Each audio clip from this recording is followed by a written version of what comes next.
right, let's get going. Let's get this show on the road, shall we? Some of you guys have been waiting for quite a while. Hopefully, everybody can see the screen. Everybody can see me. Hello, how are you? Welcome back to Diesel Drivability Roundtable, August 31st, 2021. August is gone. September's coming already, and we're still we've been busy here in North Las Vegas. So for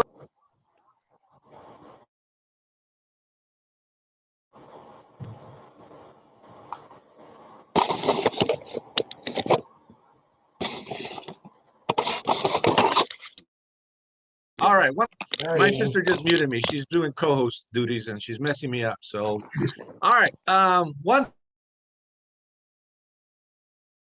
again, where was I? I was interrupted. Welcome back to Diesel Drivability Roundtable, August 31st. Yes, repeating again. Diesel is the key subject. Interesting issues going on here. We still got and we're getting new trucks. It isn't surprising that we're now seeing 2017, 2018 trucks. And today I got a 1500 Denali with the new 3-liter, the 3-liter Duramax inline. So that's pretty interesting to have. Guys, the technology and this truck is a lot of new technology. So one of the things we're going to be working on is a 2-day course on this truck coming up in probably October, November. I got to ask Anna when we're coming on, and the webinar coming on with that. So definitely going to be starting that. I've been getting a lot of questions about some older trucks. I know some shops have hired new talent to see some older Duramax courses, Powerstroke courses still up and running because of the fact that some guys are taking on new talent. Lord knows I got Beto here. And Robert Beto, that's what we call him. He's my poor apprentice that's out there doing an AC compressor on a Cummins 6.7. So it's his first one. So anyways, the subject for today is we're going to have Lee take over. And Lee, in case you don't know where he's from, he'll do all his intros. I'll have him introduce himself, but I about a little bit about the Duramax 3-liter, and then we'll sum up talking about some stuff that's been going on in our shops regarding the current diesels. As you know, I deal with the big three for the most part. I just 2 weeks ago we just finished a Nissan, which by the way, any of you guys any worked on those Nissan V8 diesels, the 5-liter? That actually it's a nice engine compartment to work on, but we just did the EGR cooler on it, and everything's attached to everything on that side.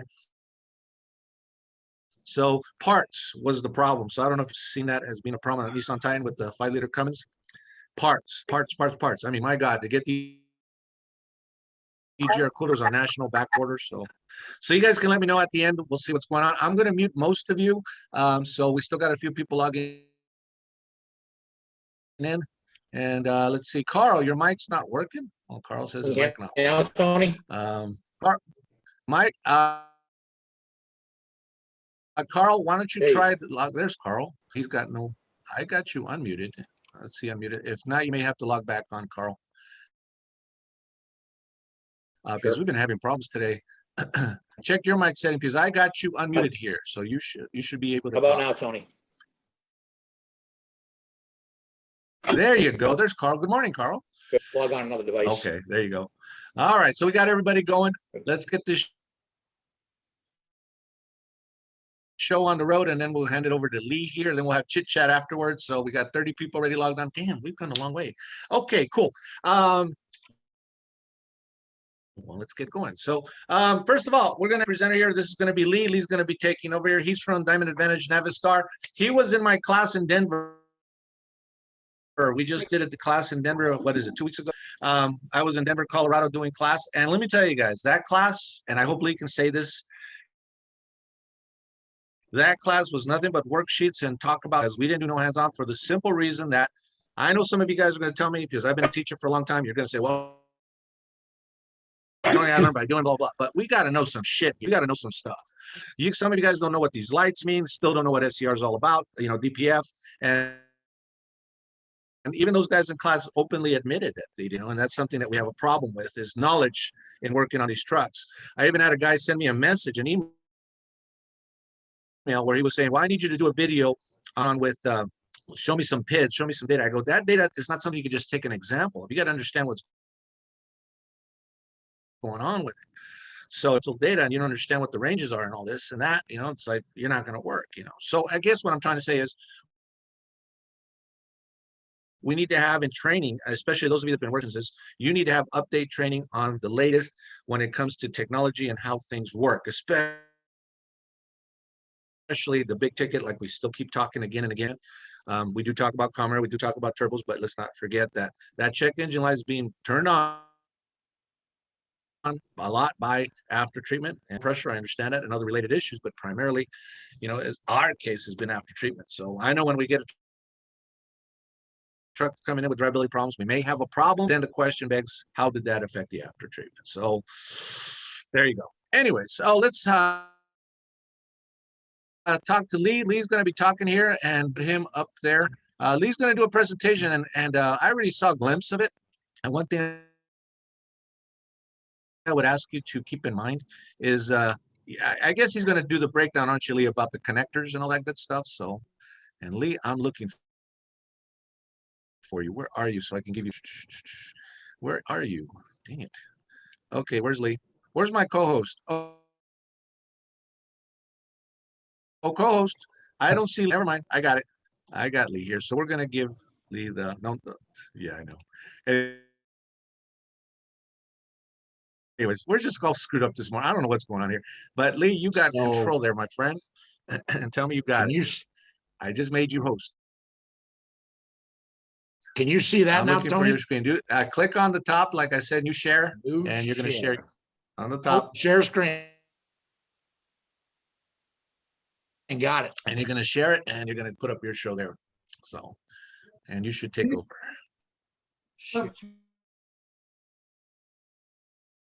There he is. Is that it now? That's it, buddy. You're there.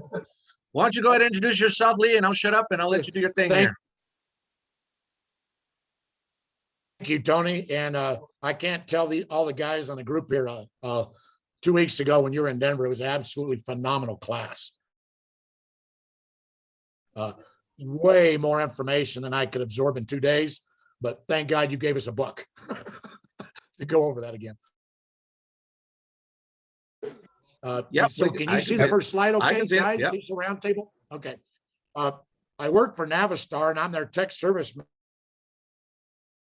manager on this Diamond Advantage venture that they're starting. The Ford and Navistar thing is going away first part of November, and so started this Diamond Advantage, which is all these diesel parts and everything. So still same thing as I was doing before, trying to figure out what's wrong with this truck, help all the people out there that give me a call, kind of like Tony, and let's jump into this and get started. Yep. So where I want to have a chat today about is NOx performance and depth functions. I've seen this on about 6 or 7 trucks now, and it's all been the same issue. 2013 and 2016 Super Duties. A few of these trucks have been to several shops and repeat repair for the NOx codes. Check engine lights on, no running issues. The module's been replaced, and for a while, but then the check engine light will come back. And what I found is the consistent part of these repairs is these several codes that you see here, that UO29E, PO139, the crazy one, P207F, and PO220F. But basically, if you go to Ford's pinpoint test of RD, that NOx bank 1 sensor 2 is the issue. And all the other associated P codes and U codes, you can see there below. It all references on that pinpoint RD. So I'm taking a few steps back to just try to help you understand this 6-7 network. And a couple of things right here I want to make you aware of. Terminating resistor in the PCM, and the other terminating resistor on the high speed is in the body control module, and the medium speed is in the body control module. But it's just kind of like a quick overview of how this is working, because I wanted to be sure I was understanding this before I went chasing. Because when I got those codes and they had already done done this, I was really concerned about the electrical portion of it. So that's the road I went down.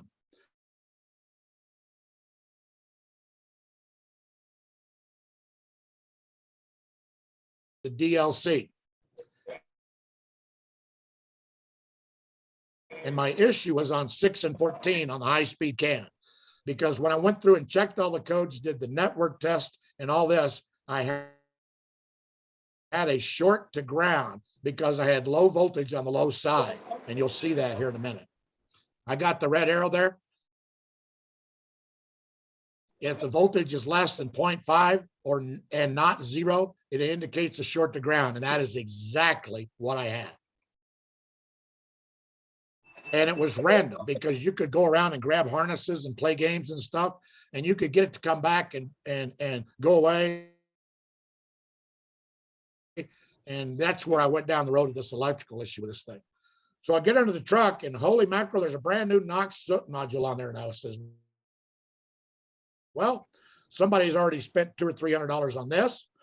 That might not be it, but let's take a look at, let's see my mouse right here. This connector and this connector. I wanted to inspect these and see what was going on. So that's what it looked like on the truck. And keep in mind, in Colorado, these guys in the four-wheelers, they get out in this nasty mud around Wyoming, Colorado, New Mexico. And when it gets wet and dries, this stuff turns into concrete. And it just collects on the bottom of the truck and starts tugging on all these harnesses. And I'll show you some more pictures. Here's that PM module back there at the back. And the tail end of this exhaust stream is pretty busy. You got the soot sensor, the NOx sensor, and the EGT sensor all there at the exit of the exhaust stream. And you can see, you know, that one looked new. So this is where I went. And I'd like to,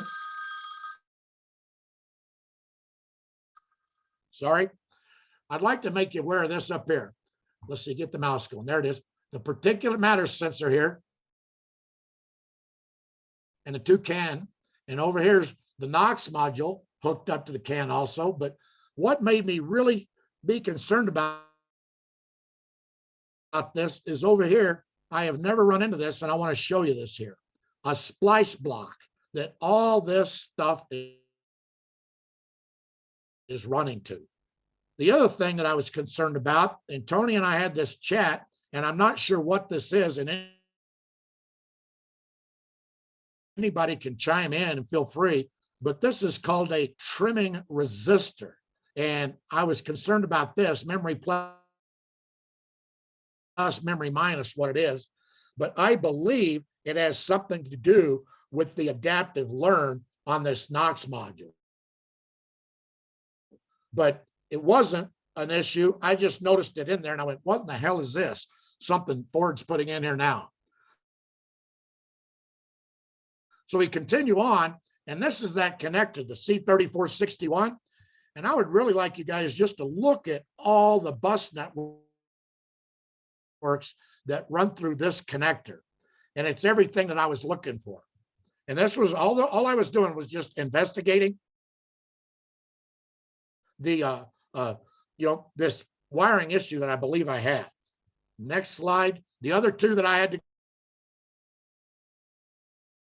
go look for was 3619 and 3611L. I mean, A. And you can see both of them were hooked to my low side of the CAN network. So location, that splice box where all those CAN networks are, guys, look at this. It's back at the tail end of the pickup. Can you believe that?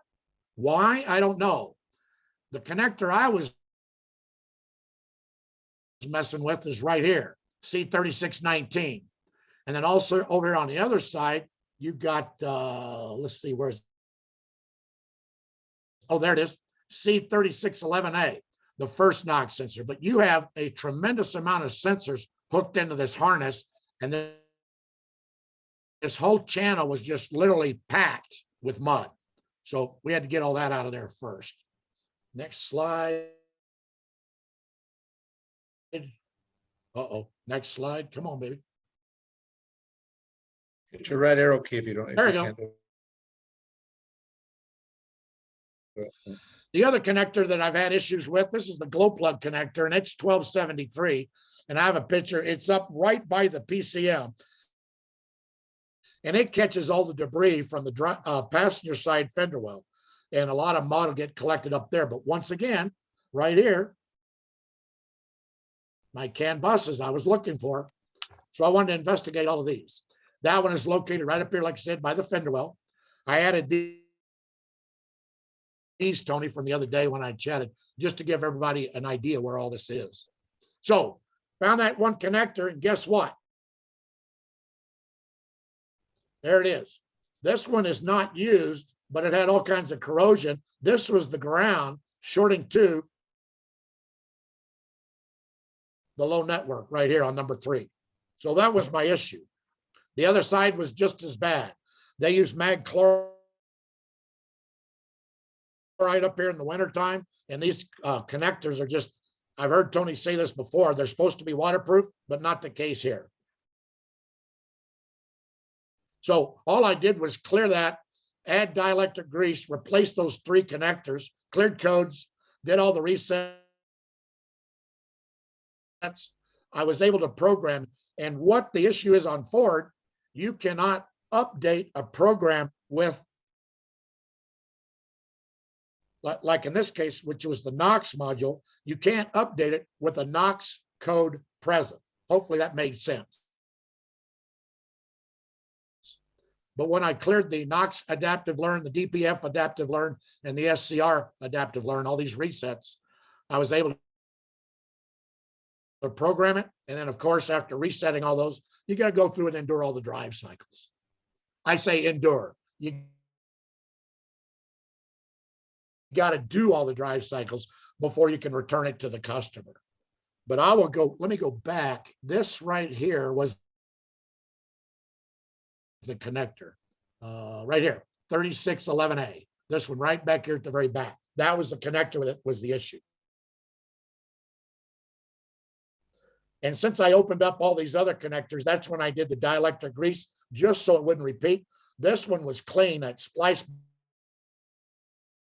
block back there, but I went ahead and put a little dielectric grease in there too, just in case. And I touched base with the customer yesterday, still working good. No check engine lights. Knox performance is working like a champ. So specifically the codes that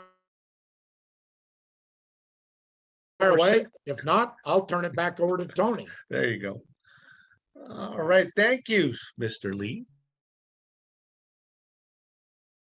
More welcome, And Tony. I got to tell you, that's an interesting story there that Lee's got in there. And, you know, I don't, it's just, I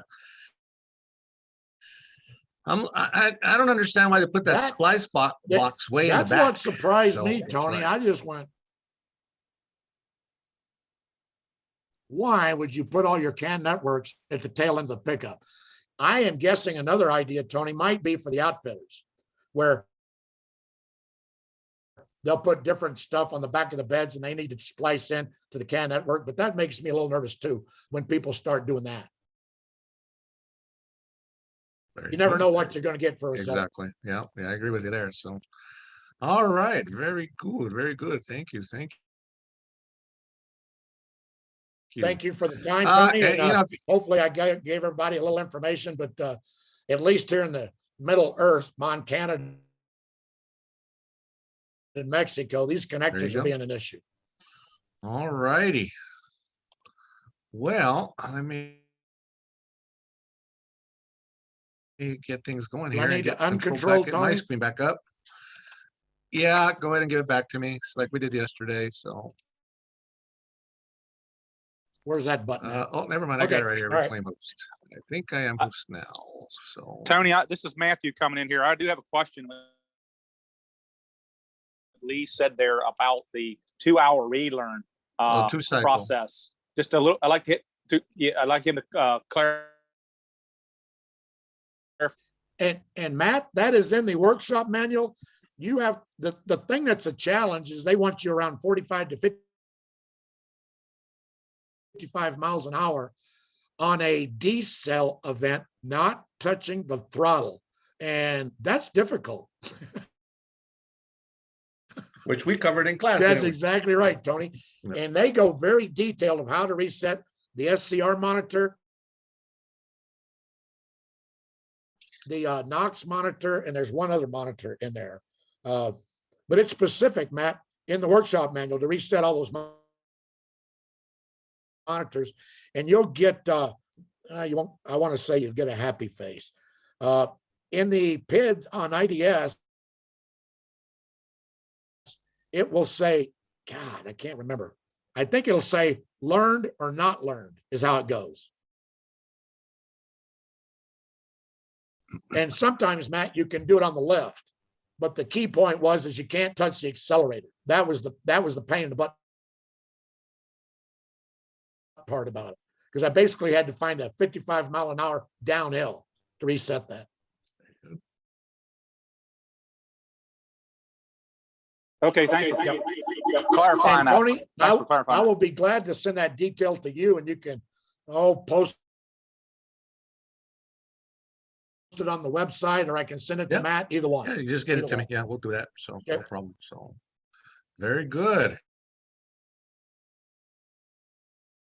Any other comments? You can unmute your microphone there. So very good, very good. Thank you for the brief presentation. But thing is, when I see that, it's like it's connector mania. How many connectors did you point out yesterday, Lee, between start to finish type of thing? I mean, we were talking about, quite a bit of them. So it's like a lot of connectors that you got to keep your eye on and what's going on. So not very good. It's just frustrating. So anyways, thank you. And another reason why, like I told the guys in class in Denver, I said, bottom line is if you guys are still not good in electrical, you're still not good at electrical, you need to get on electrical, because these intermittent things, these intermittent codes are going to drive you bananas. And you saw it was just a connector. So yeah, my point of view would be, if I see similar codes like that, I'm going to start unplugging connectors on that frame round, which means I got to go take it to the pressure washer, wash it all off if it's full of mud, like you said, and start looking at connectors, especially when you get those kind of codes. The frustrating part, and that's why NOx sensors, like I said at last roundtable, has been these NOx sensors are a pain in the butt, because unlike an inlet air temperature or mass airflow sensor, I cannot do a quick voltage check, resistance check, or anything on a NOx sensor, because it's tied in with a NOx sensor module. Here's the NOx sensor, and it's wired to a NOx sensor module, which talks on a CAN network after that. So that's why, that big connector with all those buses for NOx sensors is just amazing. So some NOx sensors have 4 wires, 2 in, 2 out, to continue talking in throughout the whole network. So as much as I don't want to talk about it, I don't want to deal with it, but it's a fact of life. And here's a classic example of it when you're dealing with intermittent problems. So there you go. Thank you, Mr. Lee, once again. So Tony's turn.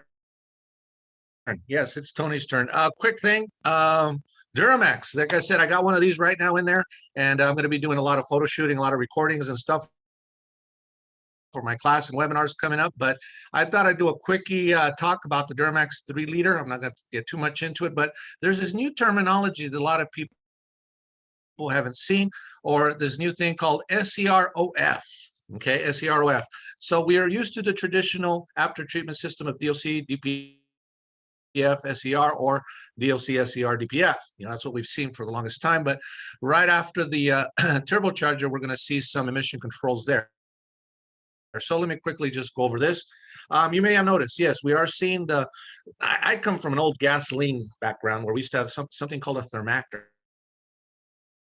And a thermactor was a catalyst that was right on the exhaust manifold that was acting as the catalyst, because if you know catalyst, you got to reach a light off temperature, and that light off temperature is about 592 degrees.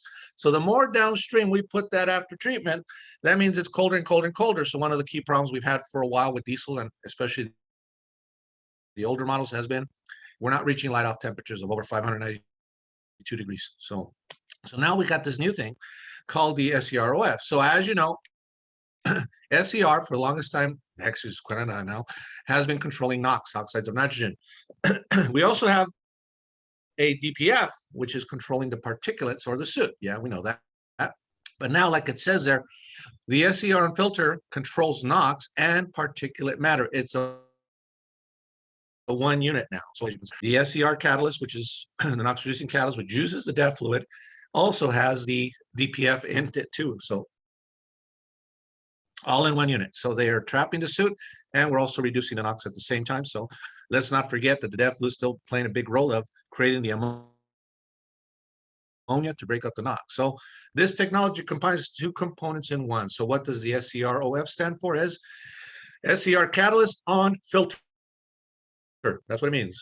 SCR on filter, if you don't know that.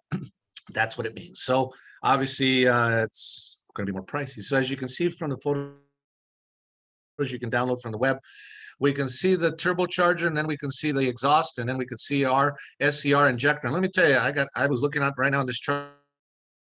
This SCR injector is a big, and by the way, it's no longer called a reductant injector. They call it an emission reduction injector. So more damn names for the same thing, but this one's got interesting stuff going on. So, I mean, this is a big guy. I mean, it's a big guy.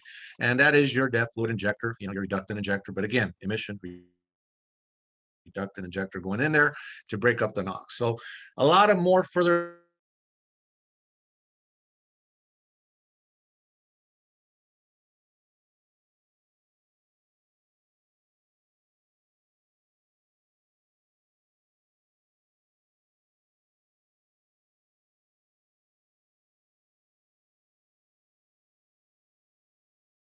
seeing the NOx by creating nitrogen, water, carbon dioxide. So that's one of the things going on in there. So, but what's involved here? Well, the way they actually redesigned the after treatment is it starts off with number one being the catalyst. Now this is where it's going to get you confused, because here you're going to see a close couple desulfidation catalyst, then start with DPF, which is our SCROF, and then we got CR catalyst, and then a DOC. So obviously I don't have time to go through all of them general, but get you guys to watch some webinars and get some training. But the bottom line is it's more enhanced. So as I'm going through this, first thing I'm thinking is dollars and cents involved. Number two is any catalyst that's even going to be more costly to fix when it comes to all these additional small catalysts that we see in play.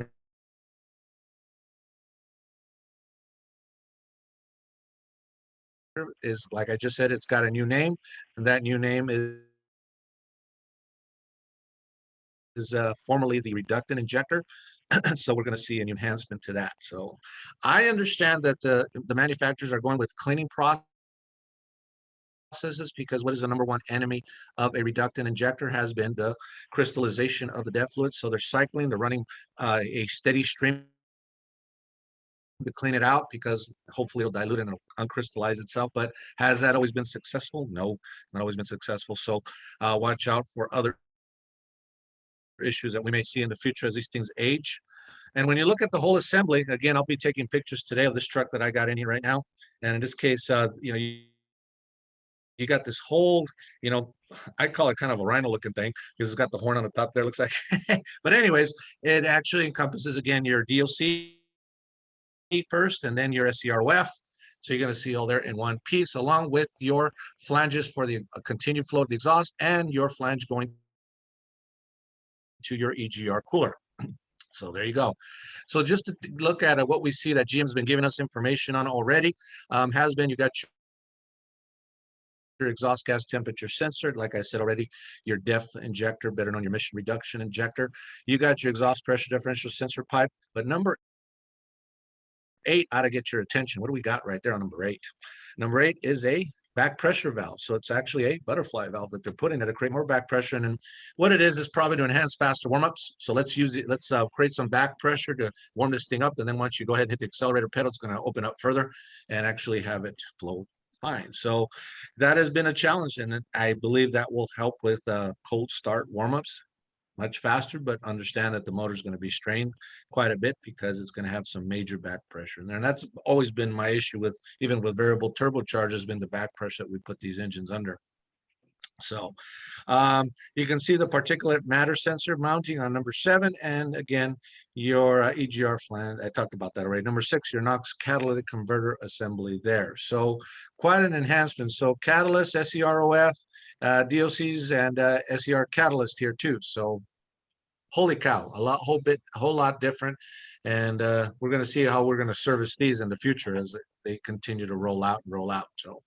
So anyways, that's part of your 3-liter Duramax there that I was just mentioning. There you could see a better view without the lines. But again, so the other issue that I see with this engine is that they're calling for 0.20 motor oil, 0.20. So there's other enhancements along. The cooling system has gone with some enhancements. The intake system is all enhanced, also pre-warmed too as well by coolant. We got an active thermal management system they're using too. So again, they're trying to maintain the temperatures. They're trying to get it nice and hot. That's a good thing. But again, the wear and tear we're going to put on that motor, again, we need to keep an eye on that oil, especially being 0.20. If you've ever seen my videos where I talk about engine oil I don't have a problem with. Is the fact that the environment that engine oil is in. And when I talk about that is that, eventually diesels are turbocharged and now they got mega back pressure. So it isn't surprising that we're going to see more dilution of the oil because of these pressures on both sides, on the exhaust and on the intake. So therefore, it isn't surprising that the oil gets worn out faster for the simple fact that you got a lot of things going on there in terms of dilution. So 0.20. And by the way, when I looked up GM service information, they always talked about their DEXO certification. So obviously you want to buy an engine oil that's cross references with or cross certifies with them. So because they make no mention of CK4 in the service info that I looked up. So as I start my research, but obviously 0.20 DEXOs approved GM motor oil is what you're supposed to use. So there you go. Yes, Mr. Lee. Tony, I'm a little bit of a novice on Duramax, but that EBP valve, did they ever have one on the turbo? No, we've never had. This is the first time we've had it on a Duramax. Because I got to go back and look at the 2.8, but I believe the 2.8 doesn't have one either. So okay, they do that on the Powerstrokes. That's why I was asking. Thank you. Hold on a second. You got me. Which Powerstroke?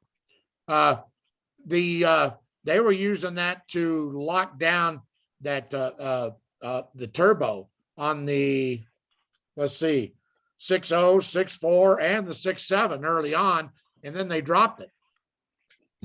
I know on the 6.0s we had an intake throttle valve in 2004, but oh yeah, you're talking about the EGR throttle plate, but this is on the exhaust side of it. Right. That's that term EBP. I'm going, wow, it's back. Okay. Yeah, but this one's on the exhaust side. So all right. We've seen aftermarket companies install exhaust back. In other words, exhaust brakes by putting a throttle plate like the 6.0s, like you mentioned, but it's on the exhaust side here. So there you go. All right, cool. There you go. So yeah. So that's what you're going to see going on. Oh, we got a little reverb there.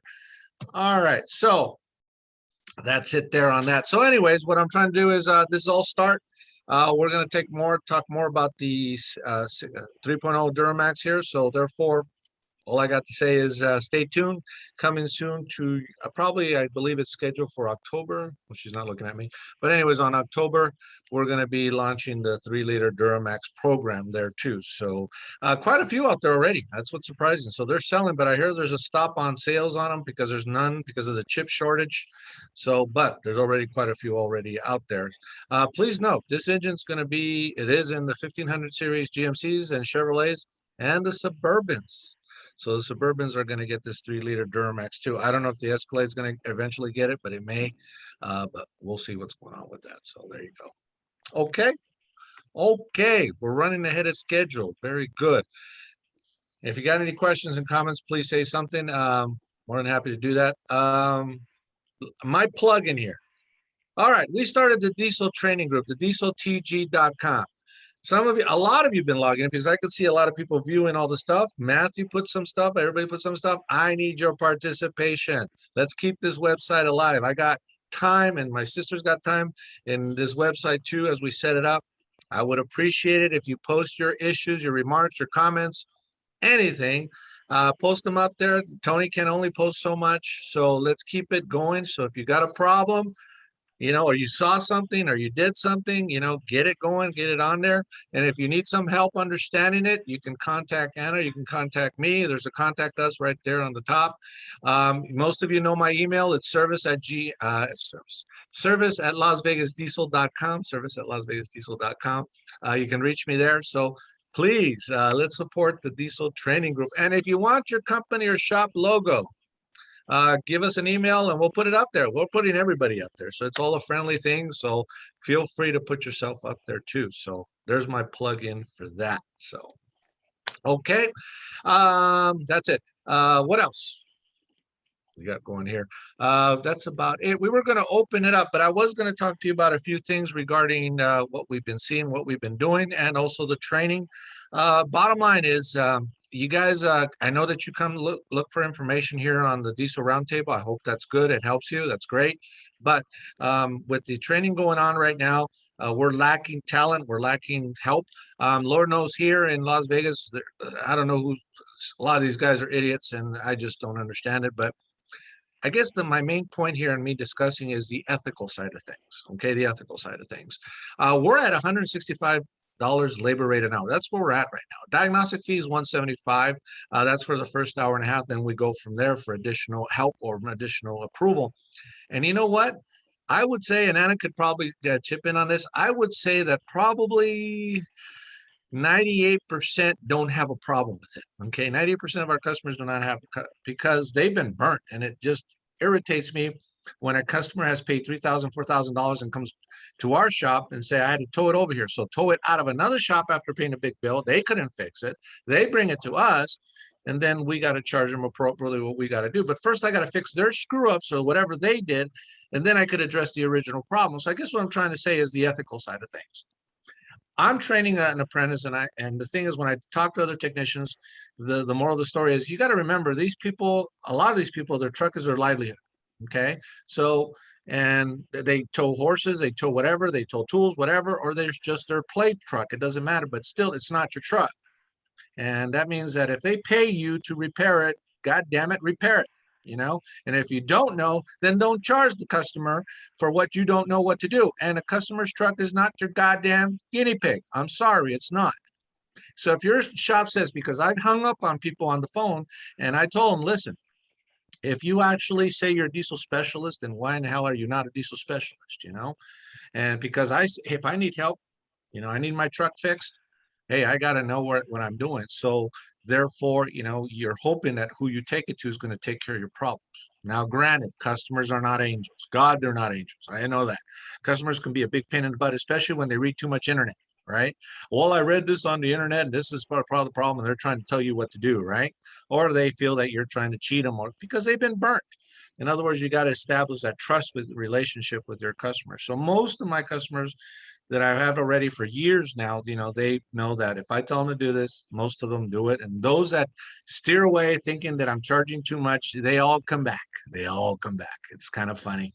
But what I'm trying to say is, ethically speaking, your job is to continue learning and getting trained and understanding how these trucks works, because I feel, and Lee and anybody else, you guys can step in and say something, but I feel like we're going through drastic changes with technology. I mean, for example, I mean, I never thought I'd be seeing already 2019, 2020 trucks already. I mean, we usually have had a 5-year lag behind the warranty items. So why is it that some of these customers are bringing their trucks? I mean, I was diagnosing a truck and I couldn't finish it for the simple fact that, you know, the guy needed the truck back and it was a 2020 Ram 4500, you know. For what was it? I forget how many thousand miles it had, but what I'm trying to say is they're just rather take it to us and take it to dealership, because A, it's going to sit at the dealership for a long time, and two, there's a good chance that that truck will go back again back to the dealership. So it kind of makes you wonder, and where's the talent? Where is the talent? What's going on with the talent? You know, do you know how it works? You know what you're doing? Do you understand it? You know, so it's not easy. I understand it. But what I'm trying to say is it is your responsibility to make sure that you keep up to date and you understand and keep learning and look at the service manual, read the service manual, follow procedures if you got to. But I understand, once again, that service procedures are not always clear either. So, you know, that's why you got to know how it works. So, and that's why I mentioned the knock sensor, because the knock sensor is it seems like we're replacing a lot of them, and it makes me wonder if a lot of them are really indeed bad. So we have to figure out what is the knock sensor seeing that's causing an erroneous reading for it to trip a code. Is it something in the engine? Is it something in the fuel system? Is it something in the EGR valve? Is it something in the after treatment? So The biggest challenge that we have then is the diagnostic time that we need. And that's true. I have spent 3 hours, if not more hours, diagnosing a vehicle. And yes, I'm getting paid to do the job. And yes, I'm ethically trying to give the customer every minute what he's paid for. So something to keep in mind too is, you want to be the ethics part of it, because this is a trade that I've been involved ever since I was a kid.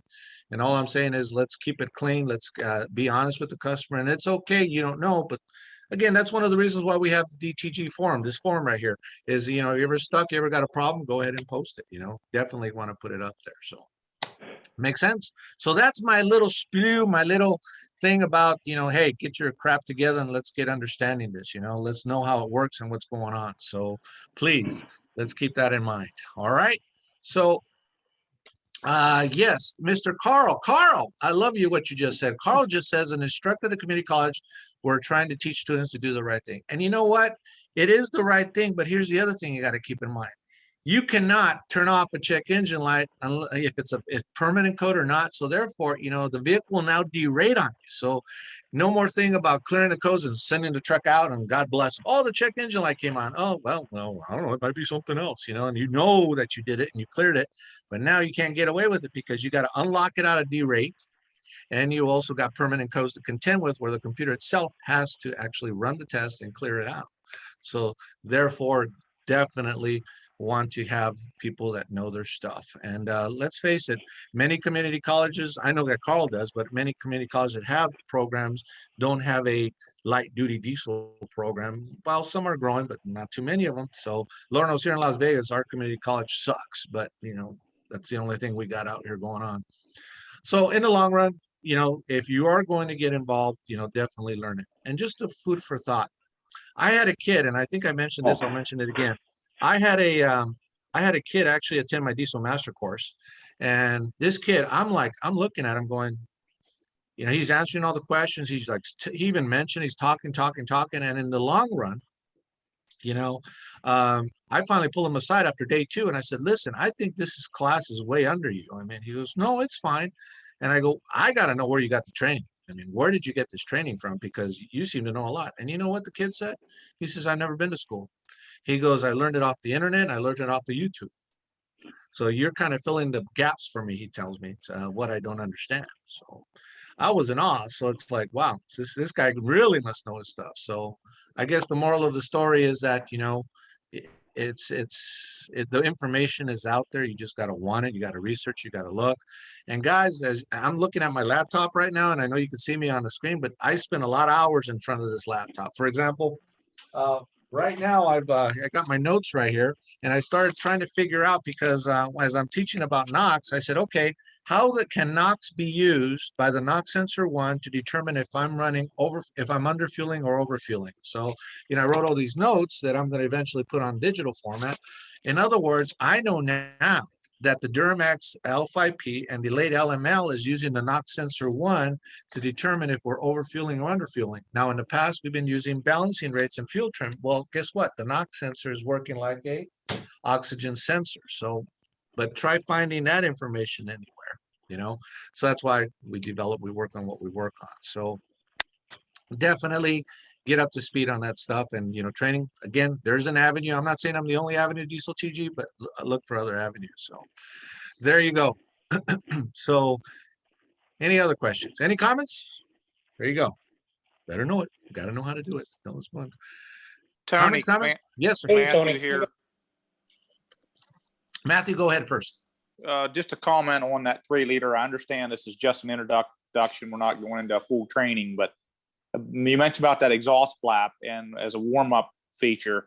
What I was also wondering is potentially, just as a thought, that's probably also used for EGR flow, being that is after the charger, to enhance that flow of EGR is probably another use for that flap. Am I correct about that? Yep. And in other words, you're pressurizing the EGR. Yeah. Yeah, and being that's after the catalyst, you're gonna have a little bit cleaner EGR too. Yes. But always remember though, that the that's a, yeah, that's a hot EG, that's hot EGR. Yes, it is a hot EGR. So actually, no, it's a cold EGR. Take that back. Never mind. Never mind. Sorry, I thought I had. But yeah, it is pressurizing the EGR system, so we could have those EGR gases coming in with more pressure into the cylinder. Yes, sir. Oh, but my other point too was, these these engines with the common rail and the fuel management and all the sensors, they're running pretty damn clean before the after treatment. So the after treatment should not have to be doing a lot of work unless this truck does a lot of stop go driving where it's either open throttle or closed throttle. So but yeah, that's correct, Matthew. See any of those yet, Matthew?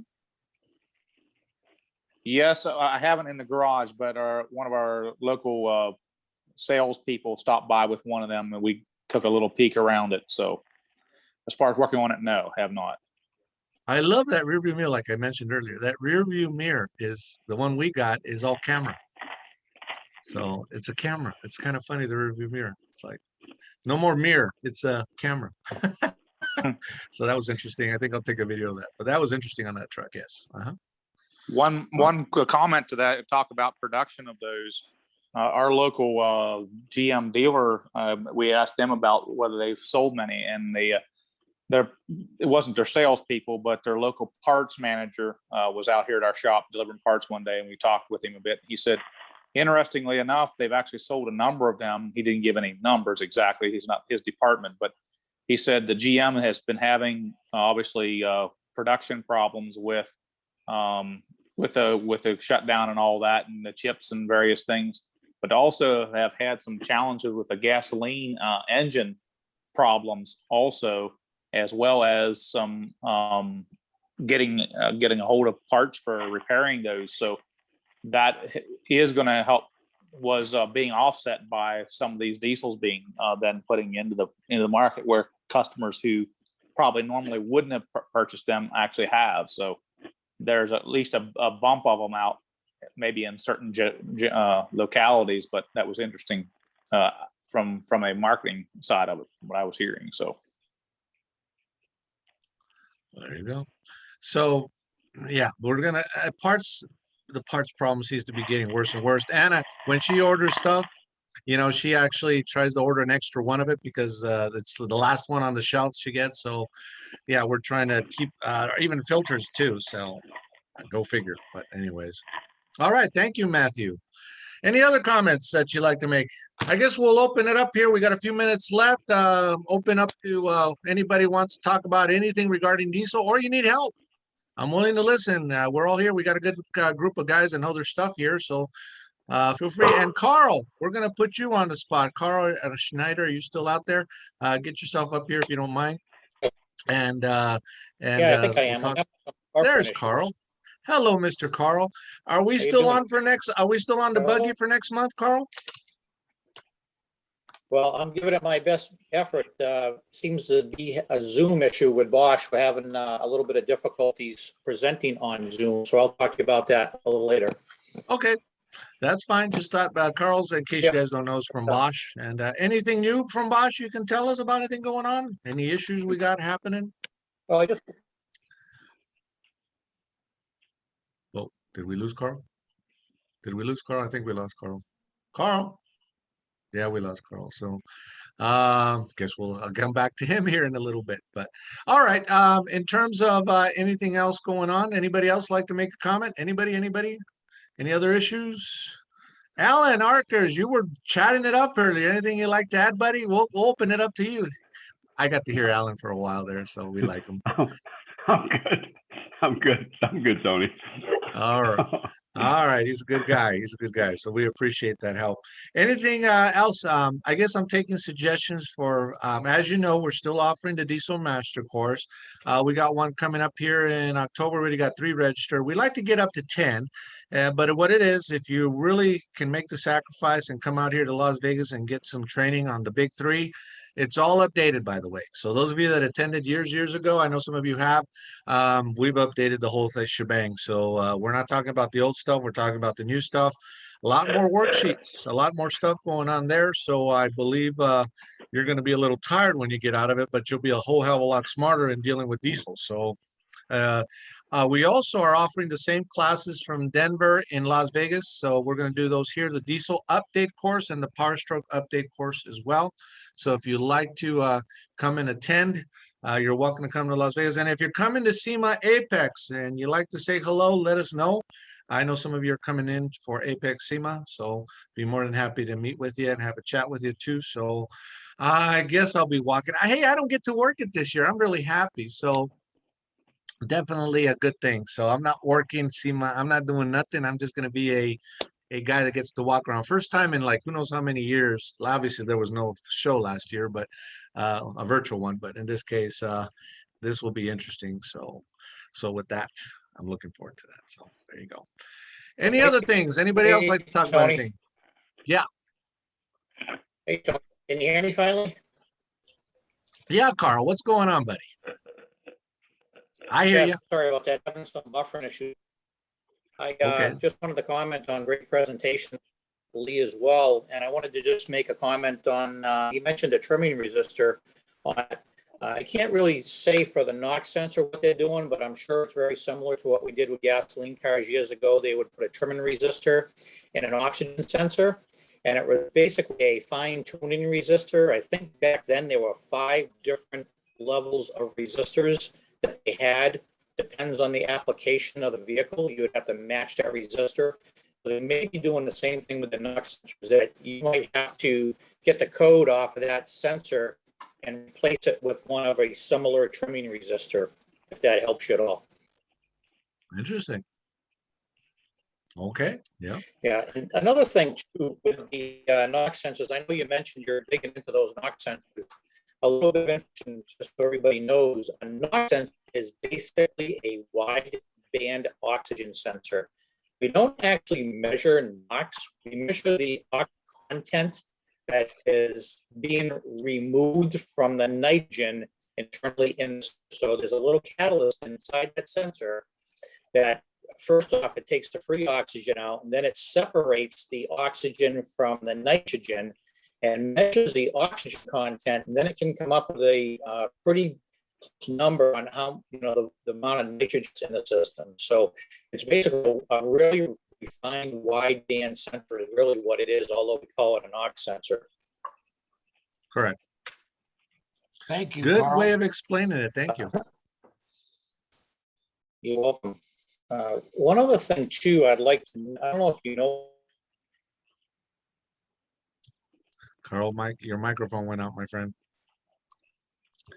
Carl's mic went out again. Oh, yeah, we lost him. It must be his internet.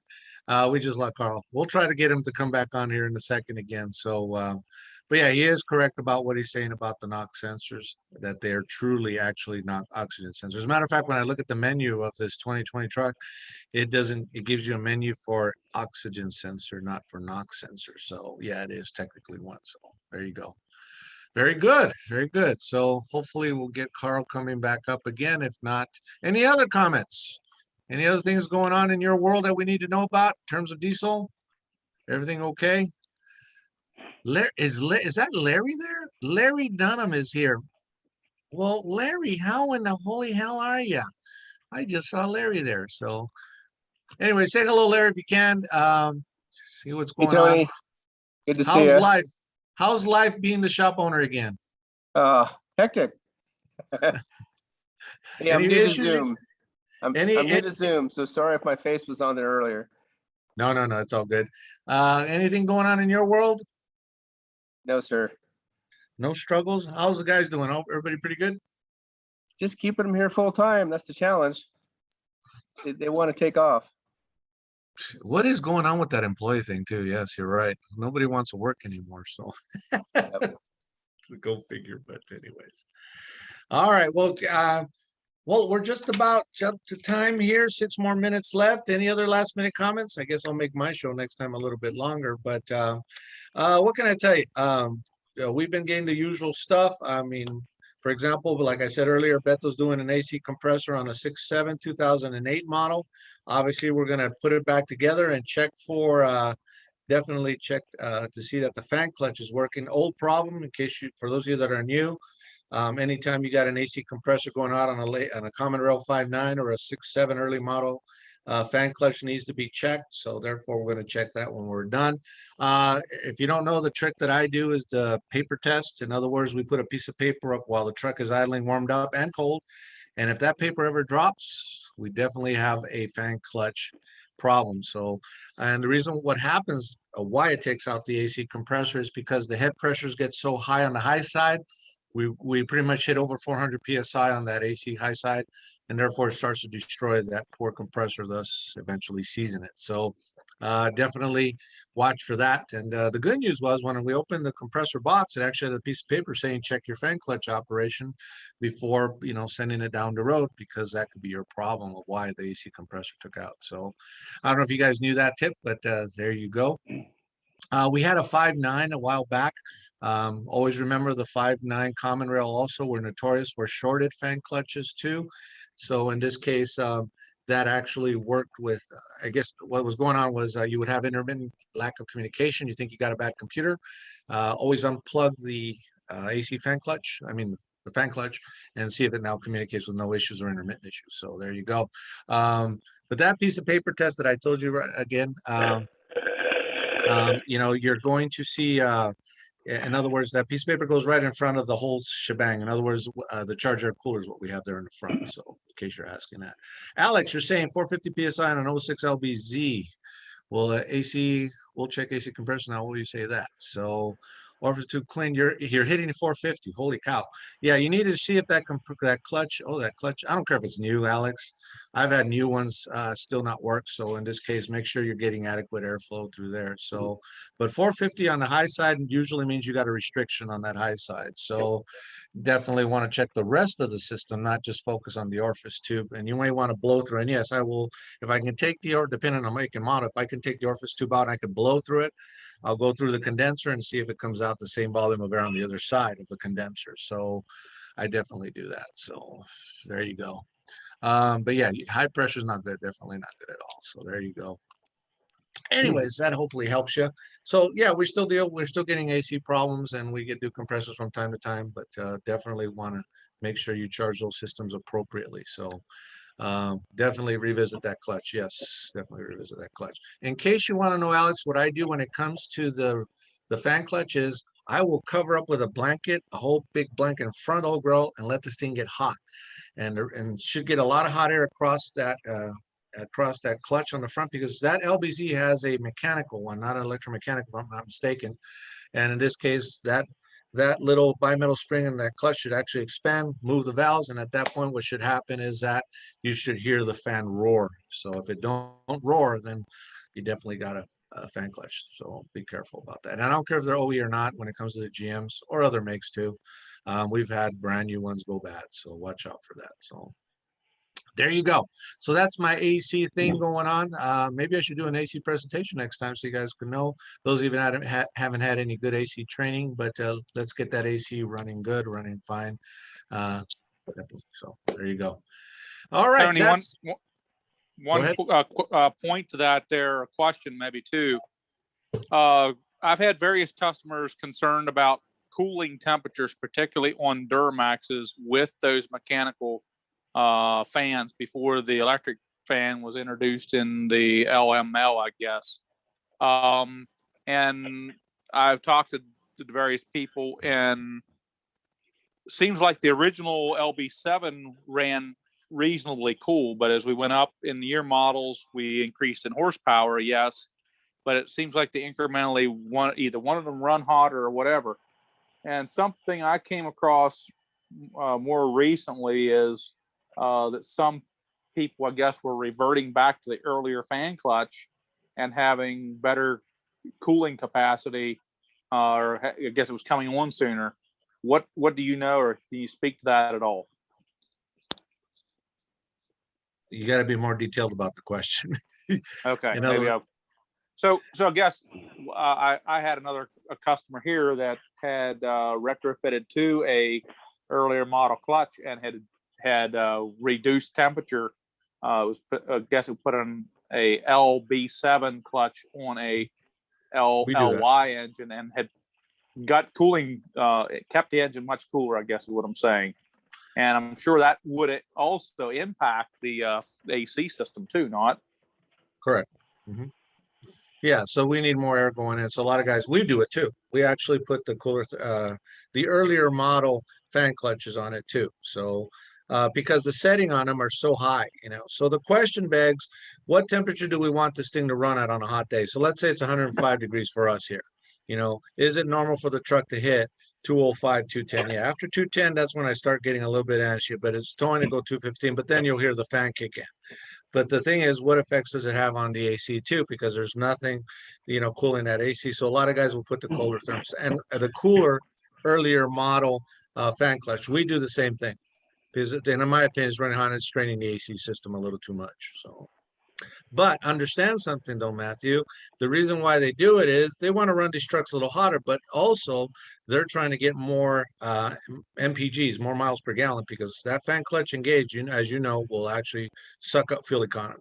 So there's a trade-off there. So just know that. So it Very isn't true. surprising. So it isn't surprising when I've done that in the past. It's been a while, but in the past, that the customer come back says, "Hey, I lost miles per gallon. You know, 2 miles per gallon, 1 mile per gallon. It gets on their nerves." So I go, "Well, that's the point, you know.